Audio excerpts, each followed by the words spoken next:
दास ने उदाहरण दिया कि जैसे कुएं में बाल्टी आते छूट गई, वो रस्सा छूट गया और रस्सा घिसरता हुआ जा रहा है।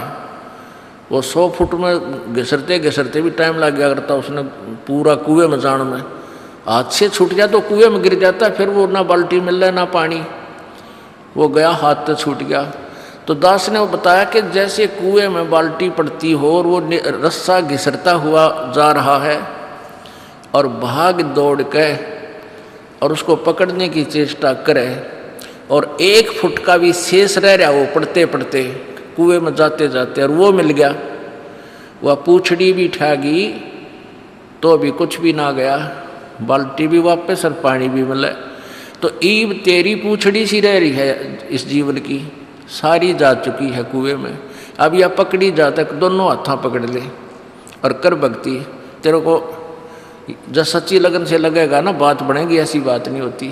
और नहीं तो मनुष्य जीवन मिलेगा और भी भक्ति युग आ गया, अगले जन्म में तेरा मोक्ष हो जाएगा। अगला जीवन मनुष्य का गारंटी ढाप को अगर सच्चे दिल तक करेगा। इस उदाहरण से बूढ़े का जैसे क्या करें, दीवा में तेल डाल दिया, दीपक में तेल डल गया, बड़ा खुश हुआ। ने बोला मन तो इब्बा नाम दे दे। मैंने कहा ओका नहीं पीवागा कि फोड़ दूंगा आज जैसे ओके ने। मन तो इतना पी रखा है भगवान, कति झुंझला बना दिया करता इसका, और कद्दे नहीं पीऊँ जिंदगी भर। तो पुण्यात्मा उस भक्त ने उपदेश लिया और पहले हम क्रोथा जो आश्रम था वहाँ आया करता और 75-78 साल की आयु तक रहा और आराम से शरीर छोड़ कर चला गया। खूब भक्ति करी, तीनों नाम प्राप्त कर लिए उस प्राणी ने, जो कति सच्ची श्रद्धा दिखा के। कहते जीवन तो थोड़ा ही बला जा सत सुमरण हो और लाख वर्ष का जीवना लेख दरे ना को। तो पुण्यात्मा ऐसा है कि जो पहले से लग जाएंगे उनका तो और मोक्ष हो जाएगा इनका, और जो देर से लगेंगे सारा बहुत मिलेगा, लेकिन इस जन्म मना तो अगले में आपको, क्योंकि भक्ति युग शुरू हो गया, ये हजारों वर्षों तक चलेगा। ये नेक्स्ट जीवन में आपका उसका कल्याण हो जाएगा। तो कहने का भाव ये है दास का कि हमने परमात्मा की जो भक्ति है, जैसे गीता जी में टॉपिक था उसी में फिर आते हैं। 600 वर्ष पहले परमात्मा ने आकर अपना सच्चिदानंद घन की वाणी में ये ज्ञान बताया था कि अक्षर पुरुष एक पेड़ है, निरंजन वा की डार और तीनों देवा शाखा है, ये पात रूप संसार।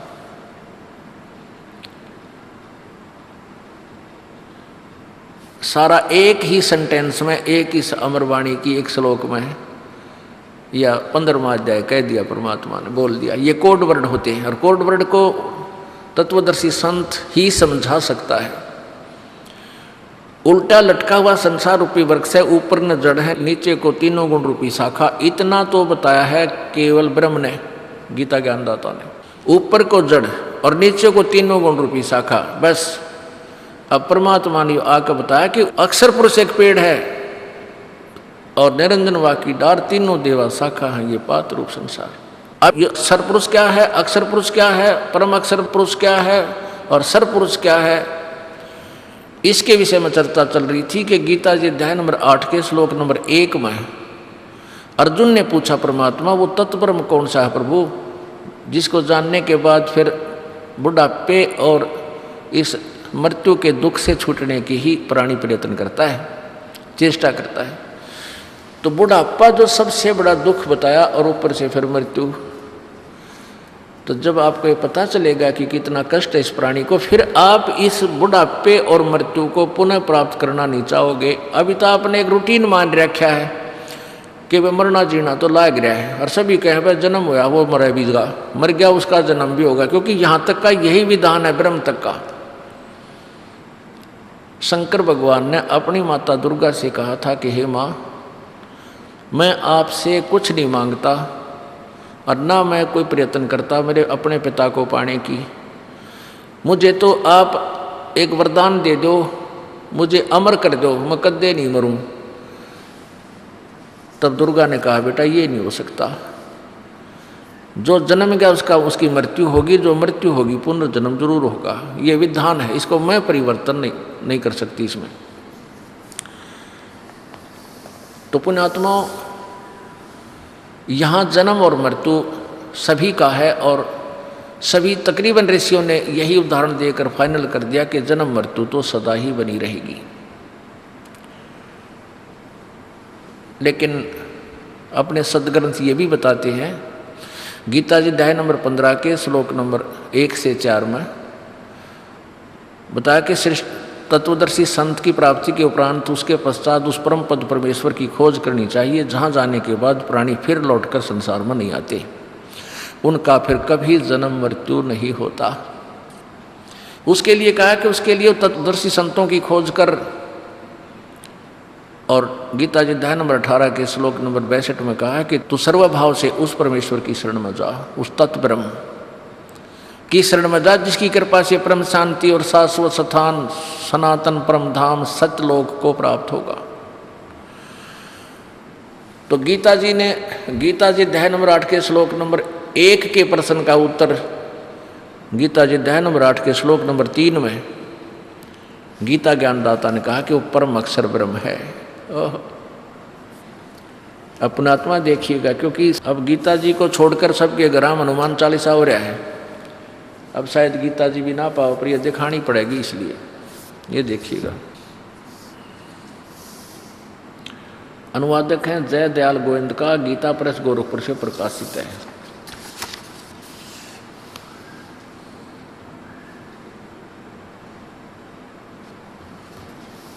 अध्याय नंबर 7 का मंत्र 29 दिखाते हैं आपको पहले।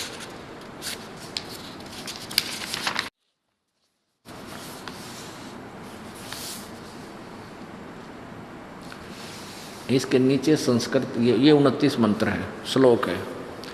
7 में जाएगा, जरा मरण मोक्षाय माम आश्रित्य, जरा मरण मोक्षाय माम आश्रित्य यतन्ति ये ते ब्रह्म तत्विदु, ब्रह्म तत्व ब्रह्म को च ब्रह्म तत्व कहो, विदु कृष्णम अध्यात्मम कर्म च अखिलम। इसका उत्तर यहाँ दिया है।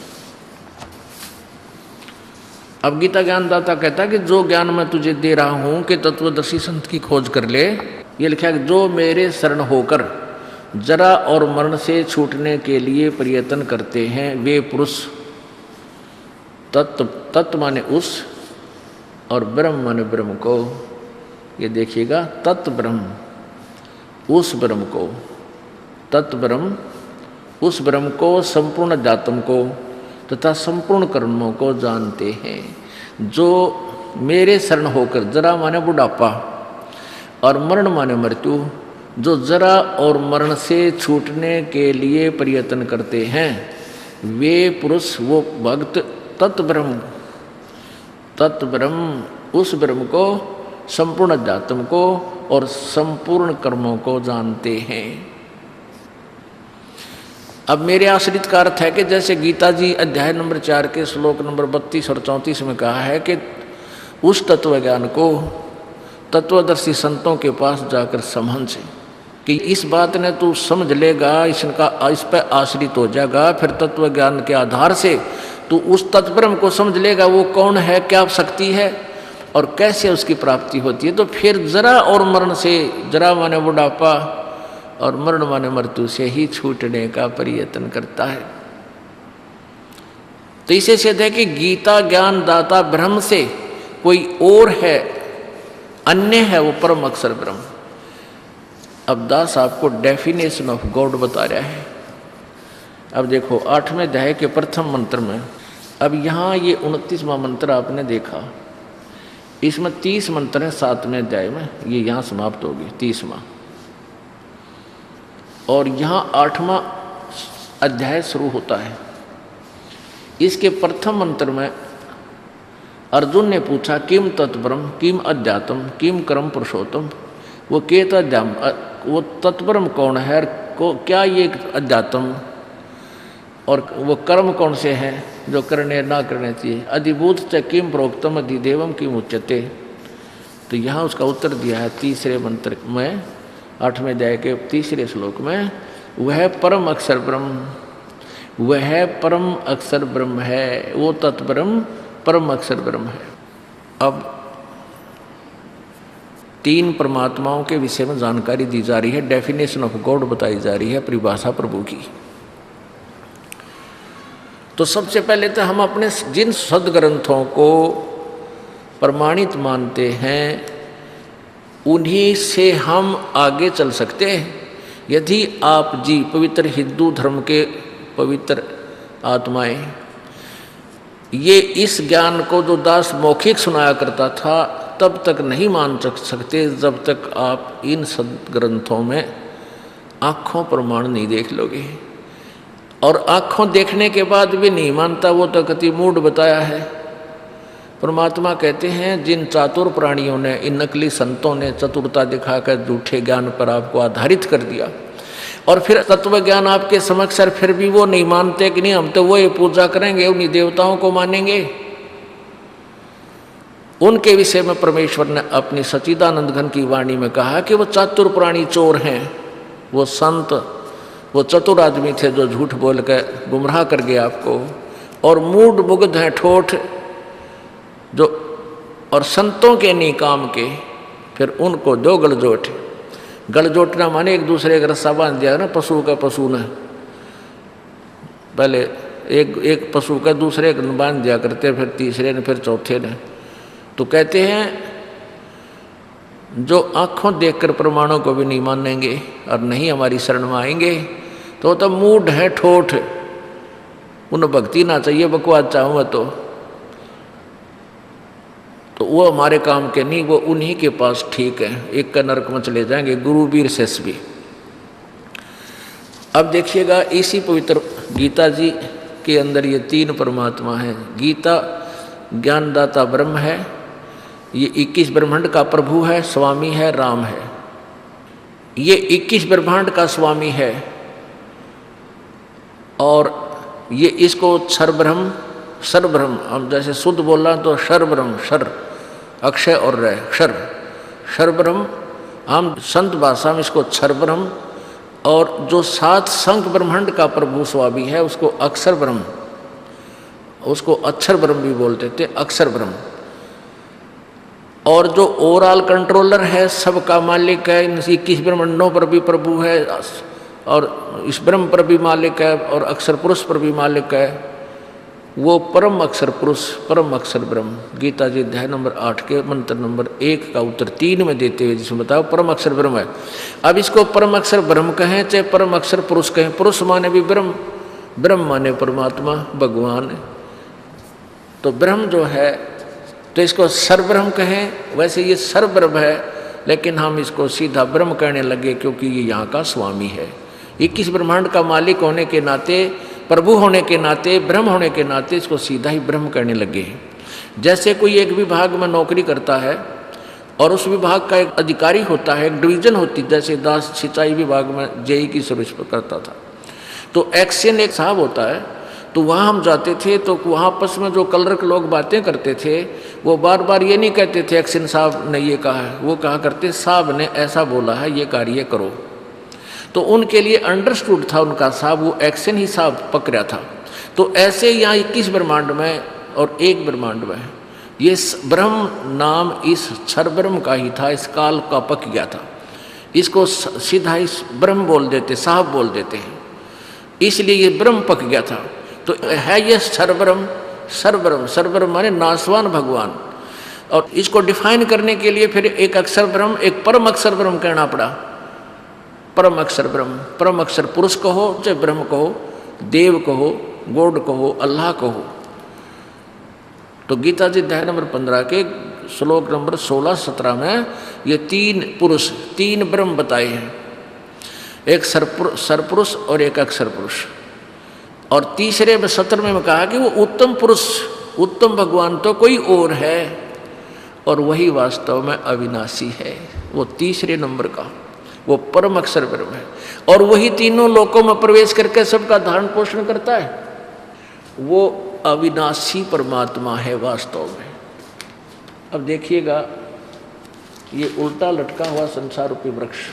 उसके बाद आपका गीता जी अध्याय नंबर 15 श्लोक नंबर 16-17 आपका समझ में आओगे। ये देखिएगा, पुण्यात्माओं, हम एक रोजी रोटी के लिए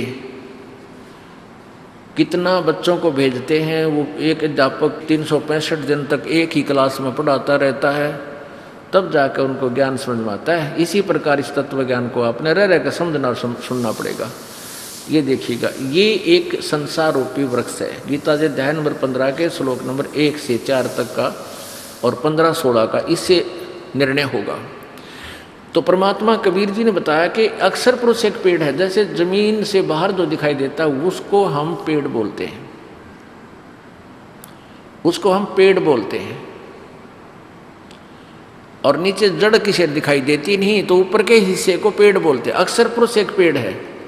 ये तना जो है ये अक्षर पुरुष है, इसको परब्रह्म भी बोलते हैं, अक्षर पुरुष।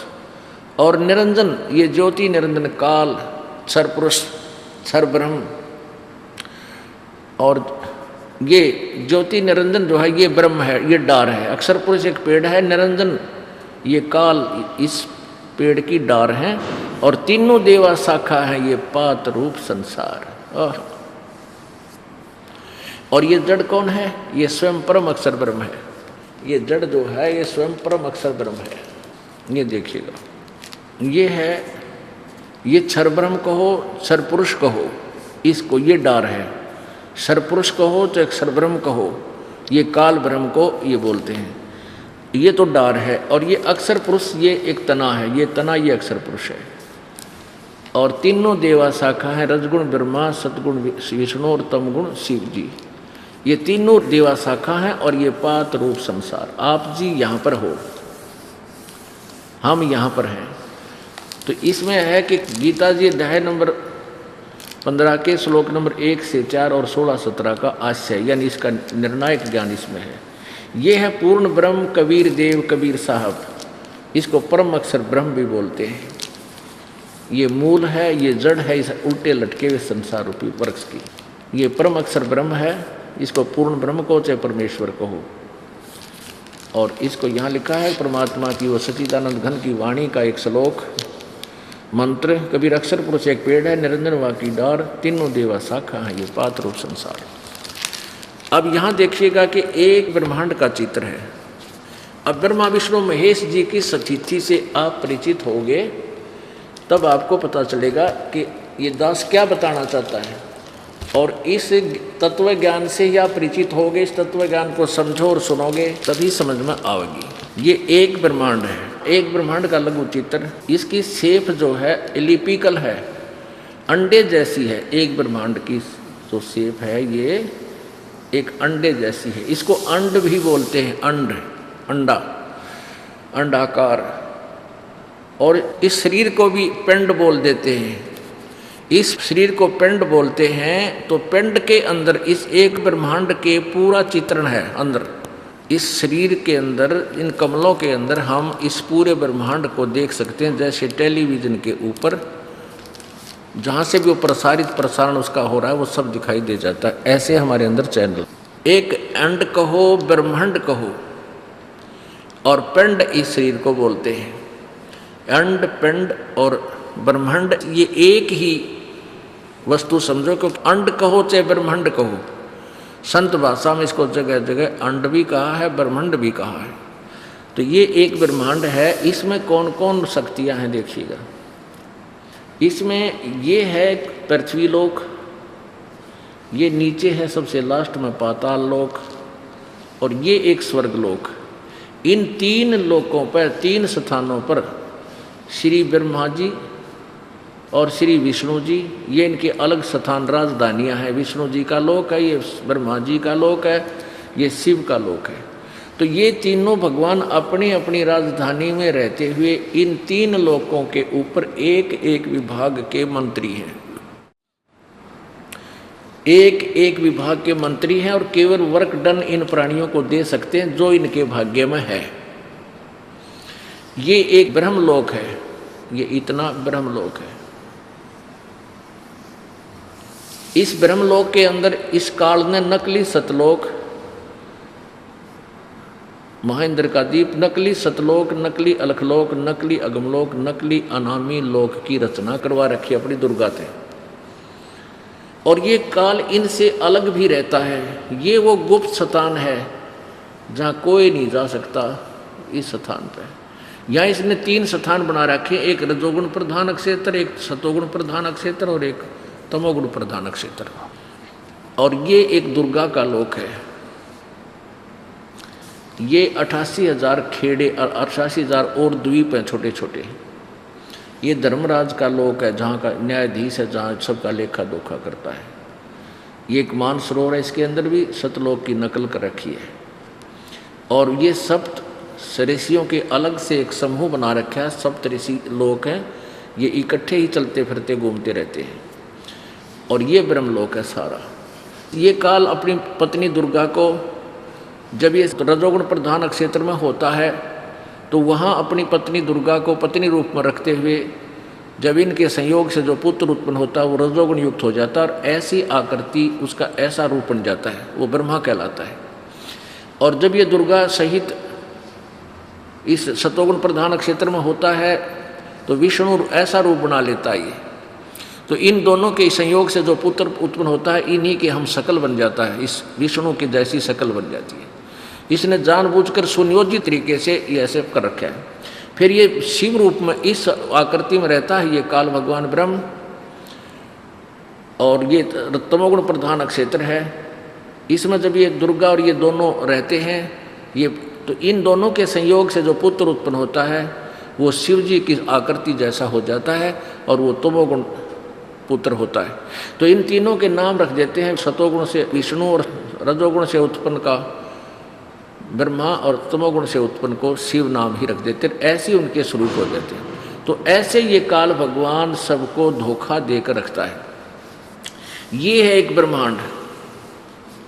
इस एक ब्रह्मांड में ब्रह्मा विष्णु महेश जी केवल स्वर्गलोक, पृथ्वीलोक और पाताल लोक, इन तीनों लोकों के मालिक हैं, स्वामी हैं, प्रभु हैं, राम हैं, भगवान हैं। ये इतने भगवान हैं। और ये काल भगवान जो है ये ब्रह्म, ये 21 ब्रह्मांड का स्वामी है। अब ये देखो, अब जो आपने ब्रह्मांड देखा था, जो एक ब्रह्मांड देखा ये अंडाकार का, अब ये समझो ये एक है, या गेंद सी नजर आती है आपको, ये समझो ये एक है, ये एक ब्रह्मांड है। ऐसे ऐसे 5 ब्रह्मांडों का एक ग्रुप बना के इसने महाब्रह्मांड नाम दिया है। और ऐसे ऐसे 4 महाब्रह्मांडों में 20 ब्रह्मांडों को रोका है। और ये एक अलग से ब्रह्मांड और है, इसका 21वां ब्रह्मांड है, जहाँ पर ये केवल स्वयं रहता है। और यहाँ भी एक नकली सतलोक, नकली अलकलोक, डुप्लीकेट अगमलोक और डुप्लीकेट अनामी लोक की रचना की है जीव को भ्रमित करने के लिए। यहाँ पर एक तपस्शिला है, यहाँ पर ये तपस्शिला है। यहाँ पर ये काल इस 21वें ब्रह्मांड के लास्ट पॉइंट पर रहता है। ये यहाँ से जो ये 11वां द्वार है, अब 10वां द्वार तो एक ब्रह्मांड में ही है, इसके बाद निकल कर प्राणी जाता है, तो ये 11वां द्वार है।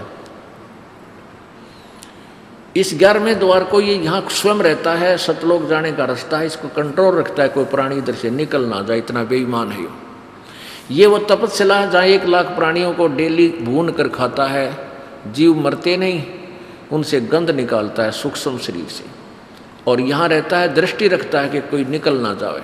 अब ये 21 ब्रह्मांड हैं इस एक काल भगवान के, 21 ब्रह्मांड। ये इतना स्वामी है, इतना प्रभु है, इतना राम है। अब देखिएगा, ये है असंख्य ब्रह्मांडों का चित्र, असंख्य।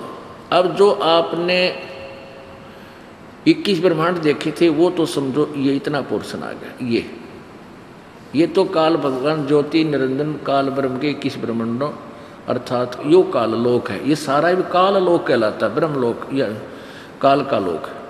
और ये है परब्रह्म के यानी अक्षर पुरुष के 7 संख्य ब्रह्मांड, 7 संख्य, ये छोटे छोटे ब्रह्मांड दिखाई देते। ये 7 संख्य ब्रह्मांड है। ये इतना जो अक्षर पुरुष जो है ये इतना स्वामी है, नील पद्म शंख, ये इतने लोकों का स्वामी है। और ये है परम अक्षर ब्रह्म, ये सतपुरुष कहो, परम अक्षर ब्रह्म कहो, पूर्ण ब्रह्म कहो, इसके अंतर्गत ये सारे ही लोक आते हैं। असंख्य ब्रह्मांड का स्वामी है, असंख्य ब्रह्मांड, इंक्लूडिंग इस काल के 21 ब्रह्मांड यानी क्षर पुरुष के 21 ब्रह्मांड और अक्षर पुरुष के 7 संग ब्रह्मांड समेत ये पूर्ण परमात्मा परम अक्षर ब्रह्म सत्य पुरुष कबीर देव इन ओवरऑल कंट्रोल सब का मालिक यो परम अक्षर ब्रह्म ये भी राम कहलाता है। ये ब्रह्म भी राम साहब कहलाता है, ब्रह्म कहलाता है। ये 21 ब्रह्मांड का स्वामी है। ये 7 संग ब्रह्मांड का स्वामी ये भी राम कहलाता है, ये भी साहब कहलाता है, प्रभु कहलाता है। और ये ओवरऑल कंट्रोलर ये वास्तव में पूर्ण परमात्मा ये वो परम अक्षर ब्रह्म है, ये वास्तव में राम है, ये वास्तव में अविनाशी परमात्मा है। अब देखिएगा गीता जी अध्याय नंबर 15 के श्लोक नंबर 1 से 4 ये देखो। अथ पंथ 10 अध्याय, पंथ 10 यानी 10, 5, 15 15वां अध्याय और श्लोक नंबर 1। ऊर्ध्व मूलम अधः शाखम अश्वत्थम प्राहु अवम छंदासी यस्य पर्णानि ये तम वेद स वेदवित्। इसमें तत्वदर्शी संत की पहचान भी बताई है। आदि पुरुष परमेश्वर मूल वाले। ऊर्ध्व मूलम ऊपर को मूल है और नीचे को अधः शाखम ये ब्रह्मा रूप मुख्य शाखा वाला। ये गलत अनुवाद किया है, अधः माने नीचे करना चाहिए। देखिए श्लोक नंबर 2 में स्वयं ही ये 2 बार अधः शब्द है, अधः अधः यहाँ उत्तर दिया है अनुवाद के। अधः माने नीचे, अधः माने नीचे। तो यहाँ लीजिए प्रथम श्लोक में अधः शाखम नीचे को शाखा वाला। अभी आपने देखा ऊर्ध्व मूलम, वैसे गीता ज्ञान दाता ने तो केवल इतना लिखा ऊर्ध्व मूलम ऊपर को जड़ और नीचे को शाखा। इन्होंने अनुवाद ये गलत किया है। आप संस्कृत पढ़ सकते हो। ऊर्ध्व मूलम अधः शाखम अश्वत्थम प्राहु अवम। अश्वत्थम माने पीपल के वृक्ष को कहते हैं और ऊपर को जड़ नीचे को शाखा। बस इन्होंने अनुवाद करते समय क्या लिखा है? आदि पुरुष परमेश्वर मूल वाले। यानी इन्होंने इसमें तो अनुवादकर्ता ने ठीक बुद्धि लड़ा दी कि ऊपर ने जड़ तो आदि पुरुष परमेश्वर पूर्ण परमात्मा है और अधः शाखम को भूल गया फिर यो, क्योंकि फिर तीनों शाखा को के बतावे। अधः शाखम का अनुवाद गलत कर दिया, ब्रह्मा रूप मुख्य शाखा वाले है तेरा के जो ब्रह्मा रूप इन तो अड़ंगा डांड तो मतलब था ज्ञान था ही नहीं, गुड़ का गोबर कर दिया। अब अधः शाखम नीचे को शाखा वाला, ये खुद यहाँ 2 बार लिख रहे अधः माने नीचे, अधः माने नीचे। ये देखो दूसरे मंत्र श्लोक में यहाँ ठीक है अधः माने नीचे, यहाँ विचलित ना हुए। ऊपर को जड़ और नीचे को शाखा वाला ये संसार रूपी पीपल के वृक्ष को अविनाशी कहते हैं। और वेद जिसके पत्ते कहे गए हैं और उस संसार वृक्ष को जो पुरुष जो व्यक्ति तत्व से जानता है, मूल सहित यानी जड़ से लेकर और नारी नारी शाखाओं तक जो बता देता है, पत्तों तक बताता है, तत्व से जानता। स वेदवित्, स वेदवित्। आप संस्कृत भी पढ़ सकते हैं, शिक्षा का ये लाभ हमें हुआ है, हम संस्कृत भी पढ़ सकते हैं। इसमें क्या लिखा है कि जो पुरुष संसार रूपी वृक्ष को जो व्यक्ति मूल सहित जड़ से लेकर पत्तों तक जानता है वह वेद के तात्पर्य को जानने वाला है, अर्थात वो तत्वदर्शी संत है। आगे इसमें लिखा है कि उस संसार रूपी वृक्ष की दूसरे मंत्र में श्लोक में उस संसार वृक्ष की तीनों गुण रूप रजगुण ब्रह्मा सदगुण विष्णु तमगुण शिवजी रूपी शाखाएं जल से बड़ी हुई नहीं। ये शाखाएं विषय पर वाला, विषय विकारों की शाखा हैं, विषय पर वाला शाखा। ये तो शाखा है तीनों गुण रजगुण ब्रह्मा सदगुण विष्णु तमगुण शिवजी। विषय पर वाला, विषय भोग रूपी कोपलों वाली देव मनुष्य आदि त्रिक आदि योनि रूपी शाखाएं नीचे और ऊपर, सर्वत्र नहीं, ओनली 3 लोकों में, ऊपर और नीचे। क्योंकि पृथ्वी लोक पर ज्ञान बोला जा रहा था, ऊपर स्वर्ग नीचे पाताल, ऊपर और नीचे फैली हुई हैं। और मनुष्य लोक में ये जीवों को कर्मा के अनुसार बांधने वाली, फंसाए रखने के भी ये मुख्य कारण है, मूलानी मुख्य कारण है। कौन? ब्रह्मा विष्णु महेश तीनों गुण, ब्रह्मा विष्णु महेश रूपी मुख्य कारण है जो हमें यहाँ फंसा कर रखते हैं, ऊपर और नीचे ये व्याप्त है। अब हमने ये तीनों गुण, रजगुण ब्रह्मा है, सतगुण विष्णु, तमगुण शिव जी, ये कंसेप्ट क्लियर करना पड़ेगा, तभी हम इस ज्ञान को आगे सुन पाएंगे। क्योंकि इतनी कुनीन है या कड़वी, जय इसमें थोड़ी सी खांड ना मिलाई जाएगी तो कोई सत्संग सुना नहीं गा। क्योंकि अब ये सत्संग जो दास का पूरे विश्व में जाना है, और ये चैनलों वाले जो नखरे करा करते ही बात जोड़ते फिरेंगे कि हमने भी दे दो, हमने भी दे दो, हम भी चलाएंगे। क्योंकि और ज्ञान है को नहीं, जिनको परमात्मा चाहिए और विश्व में शांति चाहिए और इस माया से और भगवान से लाभ चाहिए, तो इस दास के पास आना होगा और इस ज्ञान को सुनना ही पड़ेगा। दो जन दुखी होकर पीछे सुन लेंगे और चाहे पहले सुन लो, पहले सुन लेंगे वो पुण्यात्मा होंगे। इसलिए रह रह कर ये प्रमाण दिखाए जाते हैं। कहीं किसी भगत का घनी कड़वी दवाई, कड़वा मुँह ना हो जाए फिर आगे खावे को नहीं, सुने नहीं दो इस ज्ञान को, इसलिए दिखा जा। देखिएगा श्रीमद् देवी भागवत हिंदी टीका सहित भाग 1, ये कहाँ से प्रकाशित है? अथ देवी भागवतम सभाष्टिकम सहमातम, खेमरा श्री कृष्णदास प्रकाशन बम्बई, ये यहाँ से छपी है। हम तीसरे स्कंद में आते हैं।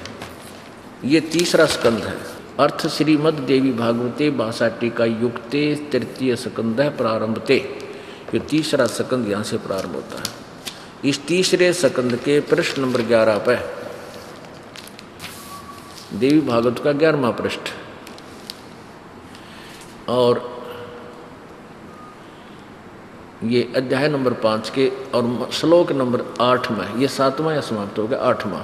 भगवान शंकर अपनी माता दुर्गा से कह रहा है, हे माता, यदि हमारे ऊपर सदा आप दया युक्त हो तो हमको तमोगुण मैं किस प्रकार प्रदान किया है, और ब्रह्मा रजोगुण और विष्णु, हरि माने विष्णु कहते हैं ये हरि को, सतगुण, ये सतगुण क्यों बना दिया? अब संस्कार देखो, थोड़ी सी और कंसेप्ट क्लियर होगा। ये प्रदान प्रदून नहीं है, इसमें सीधा ही है कि मैं क्यों जन्म दिया, क्यों उत्पन्न कर दिया तमगुण। यदि दया धर्मना न सदाम्बिके कथम अहम विहित है, मैं क्यों बना दिया, मैं क्यों रच दिया, क्या तमोगुण है। और कमल से उत्पन्न होने वाले ब्रह्मा को रजोगुण संभव, रजोगुण क्यों पैदा कर दिया। और सुहित है कि मुँह सतोगुण हरि, और विष्णु को आपने सतोगुण क्यों बना दिया, सुविहित है क्यों रच दिया, क्यों बना दिया, क्यों उत्पन्न कर दिया। अगर आप हमारे ऊपर इतनी दयालु हो तो इसे कुक्रम में हमें क्यों लगा दिया। अब ब्रह्मा जी के दबाव के कारण, रजोगुण के दबाव के कारण ये प्राणी बच्चे उत्पन्न करता है, जीव के बस का नहीं। ऐसे गरीब बालक देखे हैं, जिनके व्यक्ति हैं जिनके 6 बालक हो गए, अब उनके बस की बात नहीं, इस काल ने ऐसा दबाव दे दिया हर प्राणी के ऊपर, अब वो उनकी परवरिश होती नहीं, किसी का कच्चा कोई ना, किसी का कुड़ता ना, फिर उनमें दुखी हो जाओ हैं। और फिर आगे ये शंकर भगवान इनको मारता है, तो ये नौका है कि यह के चाड़ा हो रहा। अभी आप एक तरफ को भी बेटा मैं तुम्हारे से बहुत प्यार करती हूँ, आप मुझे बहुत अच्छे लगते हो, क्योंकि ये इसके बेटे हैं, या तो स्वभाव है माँ का ममता करना। और फिर शंकर भगवान कहता है फिर आपने हमें ऐसा क्यों बना दिया। अब प्रकृति से ही उत्पन्न है तीनों। फिर देखिए देवी भागवत गीता प्रेस गोरखपुर वाली, ये गीता प्रेस गोरखपुर से प्रकाशित है। इसका संपादक है हनुमान प्रसाद पोदार और चिमन लाल गोस्वामी, और ये गीता प्रेस गोरखपुर से प्रकाशित है। इसके 123 पृष्ठ पर तीसरे स्कंद में, ये तीसरा स्कंद पृष्ठ 123 पे भगवान विष्णु अपनी माता दुर्गा की स्तुति कर रहे हैं। तुम शुद्ध स्वरूपा हो, ये सारा संसार तुम से उद्भासित हो रहा। मैं ब्रह्मा और शंकर हम सभी तुम्हारी कृपा से विद्यमान हैं। हमारा आविर्भाव यानी जन्म, त्रोभाव माने मृत्यु, हमारा तो जन्म मृत्यु हुआ करता है। हम अविनाशी नहीं हैं, केवल तुम नित्य हो, अविनाशी हो। नित्य माने अविनाशी, जगत जननी और प्रकृति और सनातनी देवी हो। प्रकृति दुर्गा को कहते हैं, ये भी ध्यान रखना। ये आपके गीता जी में ये काम आओगा दास, जब आपको प्रकृति से रजगुण ब्रह्मा सतगुण विष्णु तमगुण शिव जी की उत्पत्ति बताओगा 14वें श्लोक अध्याय में 3, 4, 5 में। शंकर भगवान कह रहे हैं कि शंकर भगवान बोले देवी यदि महाभाग विष्णु तुम ही से प्रकट हुए हैं तो उनके बाद उत्पन्न होने वाले ब्रह्मा की भी तुम्हारे बालक हुए, फिर मैं तमोगुणी लीला करने वाला शंकर क्या तुम्हारी संतान नहीं हुआ? अर्थात मुझे भी उत्पन्न करने वाली तुम ही हो, यानी ब्रह्मा विष्णु महेश की माता दुर्गा सिद्ध होगी। आगे देखियो, इस संसार की स्थिति सृष्टि स्थिति और संहार में तुम्हारे गुण सदा समर्थ हैं। उन्हीं तीनों गुणों से उत्पन्न हम रजगुण ब्रह्मा, सद्गुण विष्णु, तमगुण शिव जी, ब्रह्मा विष्णु एवं शंकर नियमानुसार कार्य में तत्पर रहते हैं। अब ये कंसेप्ट क्लियर हो गया कि रजगुण ब्रह्मा है, सतगुण विष्णु, तमगुण शिव जी। इसके बाद अब गीता जी अध्याय नंबर 15 का श्लोक नंबर 3 देखो, आसानी से समझ में आएगा। अध्याय नंबर 15 एवं श्लोक नंबर 3 में आगे है। इस संसार वृक्ष का स्वरूप जैसा कहा है, यहाँ पर दो में देखो, 2 हम पढ़ रहे हैं। इस संसार वृक्ष की तीनों गुण रूप रजगुण ब्रह्मा, सतगुण विष्णु, तमगुण शिव जी रूपी ये शाखाएं, ये देखो यह है अधः च ऊर्ध्वम प्रसरता तस्य शाखा गुण प्रवर्धा विषय परवाला अधः च मूलानि अनुसंततानि कर्मानुबंधनी मुनिश्लोके। इस संसार वृक्ष की तीनों गुण रजगुण ब्रह्मा, सतगुण विष्णु, तमगुण शिव जी परवर्धा यानी नीचे बढ़ी हुई, नीचे वाली फैली हुई, इनका विस्तार, विषय परवाला शाखा, ये विषय विकारों की शाखा हैं। रजगुण ब्रह्मा, सतगुण विष्णु, तमगुण शिव जी तो शाखा हैं, नीचे और ऊपर, सर्वत्र नहीं। ऊर्ध्व अधः च ऊर्ध्व, ऊपर और नीचे फैली हुई है प्रसरता। मनुष्य लोक में कर्मा के अनुसार ये बांधने वाली, कर्म के अनुसार यानी जैसा जिसने कर्म किया उसके अनुसार ये ही यहाँ तीनों पर भगवान हमें यहाँ फंसाए रखते हैं, बांधे रखते हैं। ये नीचे और ऊपर सभी लोकों में नहीं, ऊपर और नीचे फैली हुई। आगे देखो तीसरे, इस संसार वर्ष का स्वरूप जैसा कहा है वैसा यहाँ विचार काल में नहीं है। गीता ज्ञान दाता यहाँ स्वयं कह रहा है कि इस संसार रूपी वृक्ष अर्थात सृष्टि रचना के बारे में मैं तुझे इस गीता ज्ञान में यहाँ विचार काल में या तेरे और मेरे डिस्कशन में मैं तुझे क्लियर नहीं बता सकता। इस संसार वर्ष का स्वरूप जैसा ही बता दिया, यो यहाँ विचार काल में इन सब विभागों को मैं नहीं बता सकता, यहाँ नहीं पाया जाता, यहाँ नहीं पाया जाता, क्योंकि न तो इसका आदि है और न इसका अंत है। यानी गीता ज्ञानदाता कहता है मुझे इसका कोई पता नहीं और न इसकी अच्छी प्रकार स्थिति है। इसलिए इस सुविरुद्ध मूलम, इसलिए इस सुविरुद्ध मूलम अति दृढ़ मूल वाले यानी जो परमात्मा का ऊपर लोक है, सतलोक जड़ रूपी हिस्सा है इसका, वो तो अविनाशी है यानी सदा रहने वाला है, अति दृढ़, वो कभी नष्ट नहीं होता। इस अति दृढ़ रूप मूल वाले संसार रूपी पीपल के वृक्ष को यानी सृष्टि रचना के इस उलझे हुए ज्ञान को दृढ़े नसंग शस्त्रेण छतवा यानी तत्व रूपी दृढ़ यानी अटल, उस मजबूत तत्व वैराग रूप नहीं, तत्व ज्ञान रूपी शस्त्र द्वारा काट के अर्थात इस सुलझा के समझ के उसके पश्चात 15वें अध्याय के 4 श्लोक में उसके पश्चात यानी तत्व ज्ञान से इस अज्ञान रूपी अंधकार को काट के उलझी हुई गुत्थी को समझ कर उसके पश्चात उस परम पद रूप परमेश्वर को भली भांति खोजना चाहिए, जिसमें गए हुए पुरुष फिर लौटकर संसार में नहीं आते, और जिस परमेश्वर से यानी जिस भगवान ने इस पुरातन संसार रूपी वृक्ष की प्रवृत्ति विस्तार को प्राप्त हुई, यानी जिस परमात्मा ने संसार रूपी वृक्ष की रचना की है यानी ब्रह्मांडों की रचना की है, उसी आदि पुरुष नारायण के मैं शरण हूँ। यानी गीता ज्ञान दाता भी कह रहा है कि उसी पूर्ण परमात्मा परम अक्षर ब्रह्म की मैं अधीन हूँ। इस प्रकार दृढ़ निश्चय करके उस परमेश्वर का मनोनिधि ध्यान करना चाहिए, निधिदासन। अब क्या सिद्ध हो गया कि गीता ज्ञानदाता से कोई और उपास्य परमात्मा है और उसी की पूजा करनी चाहिए।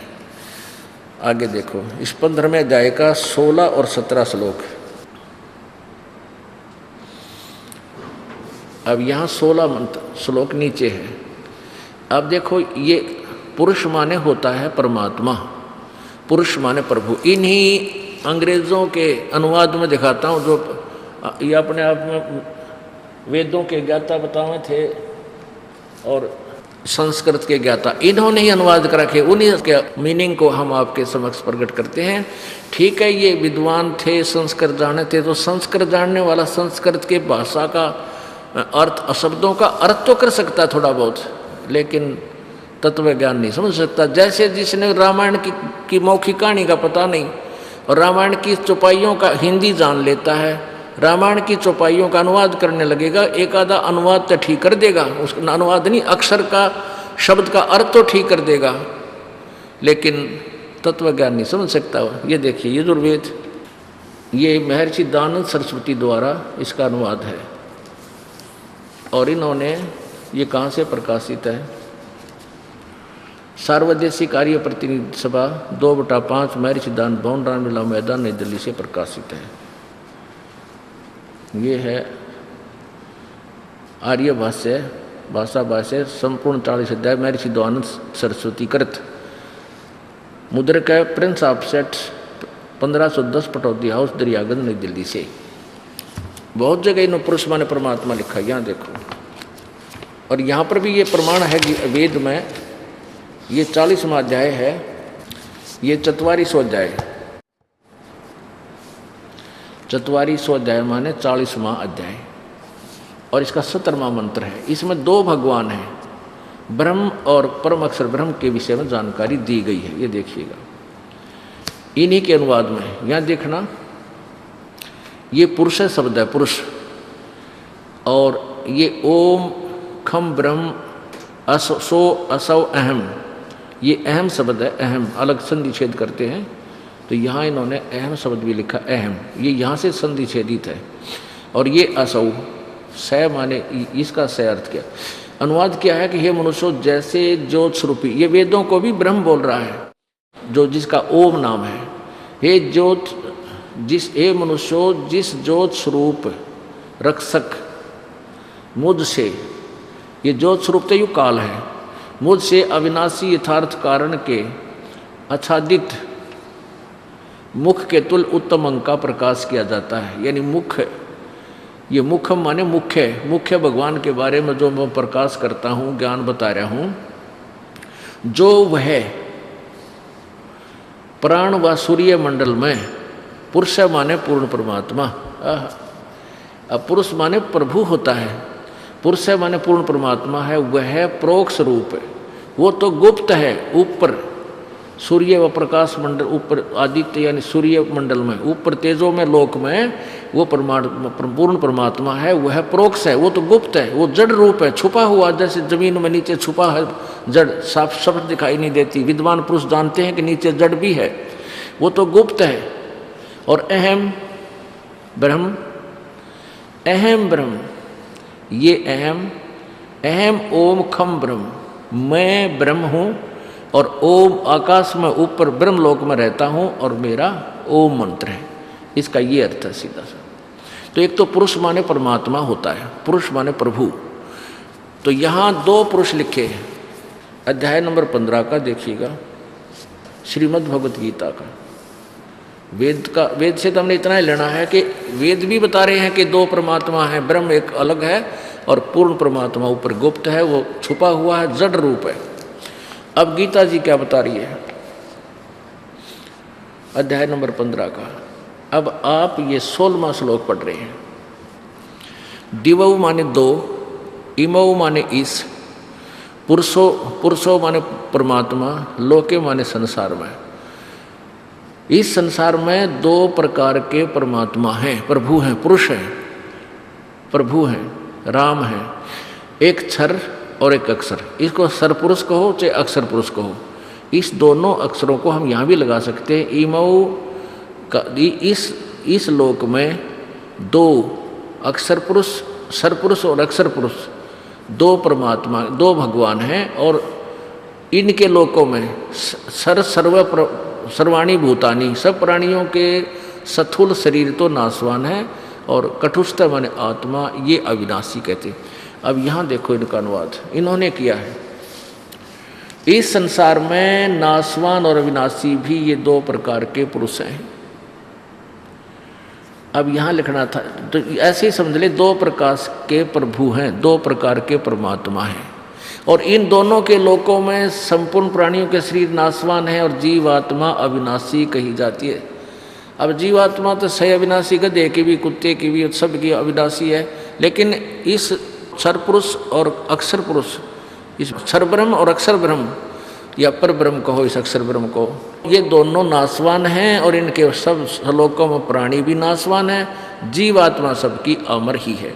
अब 17वें श्लोक में गीता जी अध्याय नंबर 15 के स्पष्ट किया है कि उत्तम पुरुष है तो अन्य, वो श्रेष्ठ परमात्मा तो कोई और है, और वो ये वास्तव अविनाशी है। बस ये अक्षर शब्द है, ये अविनाशी के लिए प्रयोग होता है। अब ये कितना अविनाशी है, ये परब्रह्म, जैसे एक तो ये चीनी का सफ़ेद सा कप होता है पीने का, ये कितना सुंदर है, और इसका अगर हाथ से छूट जाए, पक्के फर्श पर गिर जाए, टुकड़े टुकड़े हो जाता है। तो इस इतनी सतीथि तो समझो इस सरब्रह्म की, क्षरब्रह्म की, क्षर पुरुष की, और अक्षर पुरुष समझो स्टील का कप, यानी उसकी तुलना में, मिट्टी चीनी वाले कप की तुलना में स्टील का कप बहुत चिरस्थायी है, बहुत समय के बाद बहुत लंबे समय तक रहता है, इसलिए इसको अक्षर बोल दिया। तो इतना अंतर है सरब्रह्म की और अक्षर ब्रह्म की मृत्यु में, लेकिन स्टील को भी जर लगेगा और वो नष्ट होगा, एक दिन समाप्त हो जाएगा। और तीसरा जो धातु है सोना, उसको कभी वो जर नहीं लगता, वो नष्ट नहीं होता किसी भी कारण से। एक एग्जाम्पल रूप में आपको बता रहे हैं कि उत्तम पुरुष तो अन्य, वो अमर पुरुष परमात्मा तो वो है जो कभी किन्हीं कारणों से भी नष्ट नहीं होता। गीता जी अध्याय नंबर 2 के श्लोक नंबर 12 में गीता ज्ञानदाता ये क्षरब्रह्म ये खुद कह रहा है कि अर्जुन, हम तू और मैं, ये राजा लोग पहले भी थे, आगे भी जन्म होगा, और वर्तमान ना सोचा कि अभी जन्म हुआ है। गीता जी अध्याय नंबर 4 के श्लोक नंबर 5 और 9 में स्पष्ट किया कि अर्जुन, तेरे और मेरे बहुत जन्म हो चुके, तू नहीं जानता, मैं जानता हूँ, और मेरे जन्म कर्म अलौकिक हैं, दूसरे तरीके से होते हैं। गीता जी अध्याय नंबर 2 के श्लोक नंबर 17 में कहा कि अविनाशी तो उसको जान जिसको मारने में कोई भी सक्षम नहीं है।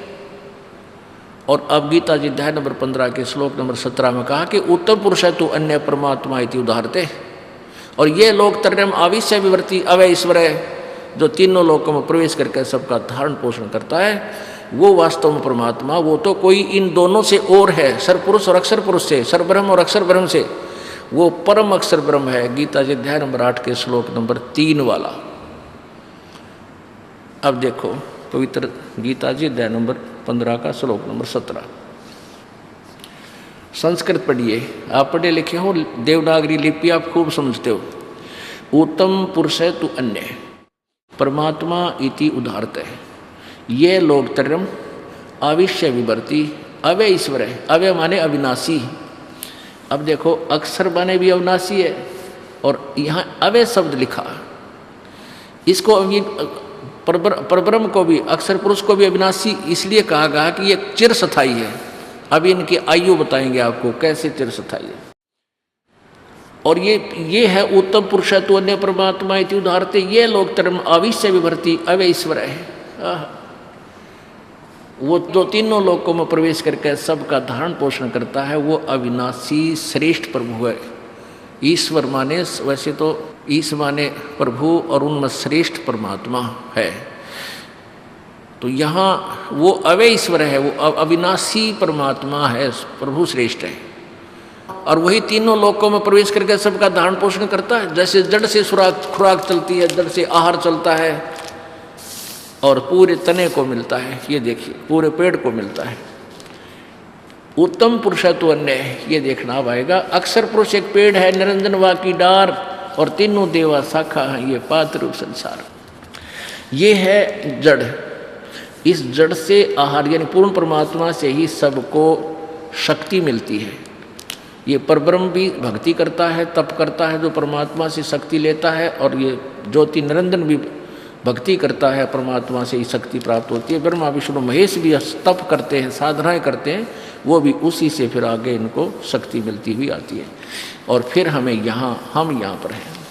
तो अक्षर पुरुष एक पेड़ है, निरंजन वा की डार, तीनों देवा शाखा है, ये पात्र रूप संसार। ये है वो जड़ पूर्ण परमात्मा जो गुप्त है, और ये तीनों लोकों में प्रवेश करके सबका धारण पोषण, यानी सभी को जड़ से ही खुराक मिलती है, मूल से ही सबको आहार मिलता है, तो ये सब का पालन करता है, ये पूर्ण परमात्मा है। ये परम अक्षर ब्रह्म है, ये कबीर देव है, कबीर साहब है, ये वही परमात्मा है जो बनारस में 120 वर्ष तक जुलाहे की भूमिका करके सहशरीर आए थे, सहशरीर चले गए। अब ये कैसे नासवान है, कैसे अविनाशी है। एक ब्रह्मा की आयु कितनी है, रजगुण ब्रह्मा की। जैसे 4 युग हैं, सतयुग, त्रेता, द्वापर, इन चारों युगों के कुल मिलाकर 43,20,000 वर्ष बनते हैं, और ये चतुर्युग कहलाते हैं, चतुर्युगी। ऐसे ऐसे 1008 चतुर्युग का ब्रह्मा जी का एक दिन और इतनी ही रात्रि, और 30 दिन रात का एक महीना, और 12 महीने का एक वर्ष, ओहो, और 100 वर्ष की ब्रह्मा जी की आयु। उसके बाद ब्रह्मा जी से 7 गुना विष्णु जी की आयु, और विष्णु जी से 7 गुना इस शिव जी की आयु, तमोगुण शंकर भगवान की आयु।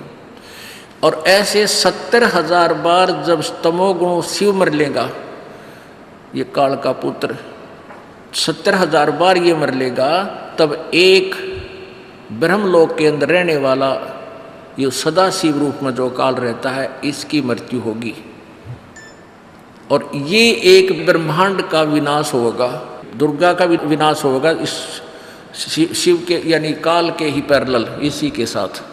और फिर ये सारे प्राणी दूसरे ब्रह्मांड में चले जाएंगे, इसमें प्रलय हो जाएगी पूरा, इसमें कोई प्राणी शेष नहीं रहेगा, ब्रह्मांड समाप्त हो जाए, ये सब नष्ट हो जाएंगे प्राणी यहाँ के। उसके बाद ये दूसरे ब्रह्मांड में जाएंगे, वहाँ परमात्मा द्वारा इनको ऐसा वरदान दिया हुआ है कि दुर्गा और काल का शरीर तो अपने आप स्वस्थ और युवा अपने आप उस दूसरे लोक में जाते ही ये दोनों युवा प्रकट हो जाएंगे। ये परमात्मा कबीर जी ऐसा विधान बना रखा है इसका। अब जैसे ये कहता है ना 4थे अध्याय के 5वें श्लोक में कि मेरे जन्म और क्रम अलौकिक हैं, मैं तुम्हारी तरह माँ से जन्म मेरा नहीं होता, इसलिए मुझे अजम बोलते हैं, लेकिन मेरे दूसरे तरीके से जन्म तो होते हैं, पर दूसरे तरीके से मृत्यु और जन्म मेरी भी होती है, ये ऐसे होता है। तो ये 70,000 बार से एक त्रिलोकीय शिव मर लेगा, तब एक ब्रह्मलोक में रहने वाले काल ब्रह्म की मृत्यु होगी, और वो एक युग होगा अक्षर पुरुष का, इस पर ब्रह्म का। तो ऐसे 1000 उस प्रकार बने हुए 1000 युग का दिन और इतनी ही रात्रि, ऐसे 30 उस प्रकार बने हुए 30 दिन रात का एक महीना, और 12 महीने का एक वर्ष, और 100 वर्ष की उस अक्षर ब्रह्म की आयु, अक्षर पुरुष की आयु, वो भी मरेगा, लेकिन परम अक्षर ब्रह्म की आयु नहीं है, वो कभी नहीं मरता। एती उम्र बुलंद मरेगा अंतरे, क्योंकि सतगुरु लगे न कान न भेंटे वो संतरे। इतनी लंबी उम्र भी होगी तो भी तुम्हारी जन्म मृत्यु रहेगी, तुम किसकी साधना करते हो, क्योंकि तुम्हें सतगुरु लगे ना कान ना भेंटे वो संतरे, जो गीता जी अध्याय नंबर 4 के श्लोक नंबर 34 में 3 संतों के बारे में कहा है। इस कारण से यदि आप इन ब्रह्मा विष्णु महेश ब्रह्म तक की साधना भी करते रहोगे तो हमारी जन्म मृत्यु की ये परंपरा, जन्म मृत्यु का दुख तुम्हारा कभी नष्ट नहीं होगा। इसलिए कहा कि भजन करो उस रब का जो दाता है कुल सब का। तो पुण्यात्माओं, समझे हो तो सिर दर पाओ, बहोर नहीं रे ऐसा दाव। ये संसार समझदा नाई, कहंदा श्याम दोपहरे नो, और गरीबदास ये वक्त जाते रोगे इस पैरे नो।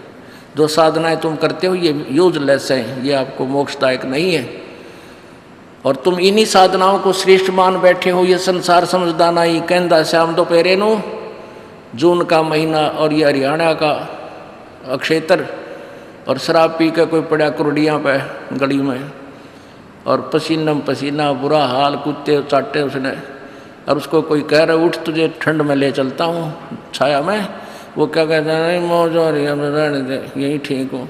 तो हम सभी इतने अज्ञान रूप अंधकार के इस त्रिगुण की मई माया की इस भांग के नशे को हम इतना पी चुके हैं। कबीर ये माया अटपटी सब गटा नड़ी, और किस किस ने समझाऊँ या कुएं भांग पड़ी। तो यहाँ बताते हैं समझा है तो सिर दर पाओ, बहोर नहीं रे ऐसा दाओ। ये इस काल में भगवान मान बैठे जो तुम्हें मार है काट है बुरा हाल कर रखा है, और अब भी नहीं समझे नहीं लगे इस मार्ग पे, तो कहते इस समय को रोया करोगे याद करके।